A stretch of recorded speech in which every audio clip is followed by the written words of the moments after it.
Hey, Dyke Drummond here with a really important success tip for leaders, and it's all about delegating. Yeah, how do you delegate something? And here's the story that prompted it. I was working with a client this week whose company just put on their very first expo. It was a weekend event. There were hundreds of other companies there. It was a tremendous success, huge amounts of positive feedback and new business. And my client said, and I had to work 4 80-hour weeks to get it to happen.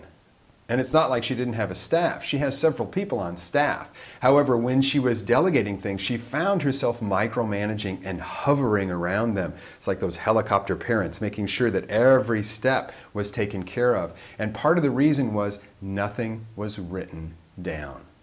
There were no procedures, no processes written down that the person she delegated to could follow so that she could be assured the steps were being taken. That's one of the key growth tasks of a small business, especially if you're a solopreneur, is to create policies and procedures so that you can hand them off to the people you will delegate to. Now, there's two ways to do that, but the key is get it out of your head. Everything that resides only in the head of the owner of the business is a problem. It can't be delegated, and nobody else can help you out. And if it's not written down and you try to delegate it, you're going to hover and micromanage just like my client did. So there's two ways to do this. Number one is to take those activities you'd like to delegate and create the policy, create the procedure, a checklist or an algorithm yourself. That way, when you do hire someone in, you can simply hand those off and know that they'll get done at least as well as you're doing them right now. And option number two is when you hire that person in that you want to delegate to have their first task be to write down the policies and procedures.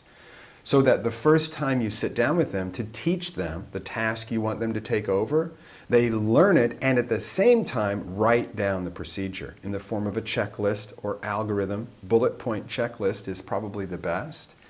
And that way you only have to teach them once and it's written down. Now, it's always important to be open to the fact that they may do it much better than you do and they may revise your procedure, but as long as the procedure remains written down, it can be delegated again.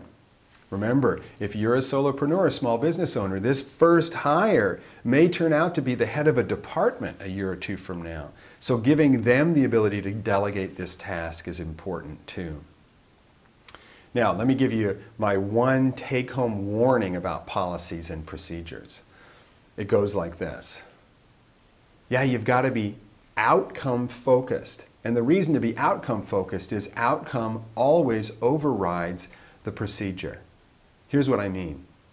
If you create a policy or procedure manual, you'll find that a lot of people will actually key their actions off of the policy and forget about the outcome it was focused on. And every policy and procedure is focused on creating a particular outcome, standardizing that outcome so it happens every time. So if you have somebody who says there's a bad outcome in the business, there's a disgruntled customer or a client doesn't get a shipment on time, and the person that you've hired in says, well, I did all the steps in the procedure. That person has become procedure focused, not outcome focused. Remind them that this procedure was put in place to reach an outcome. And if the procedure is not hitting the outcome overrides the procedure. Give the customer what they want and need to make sure that we hit the outcome.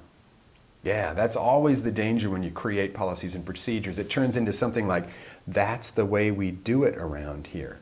And anybody who's had a terrible customer service experience, and I know you have, I know I have, it's because somebody was trying to follow procedure and not trying to make you happy, which is the outcome I'm sure that company was looking for.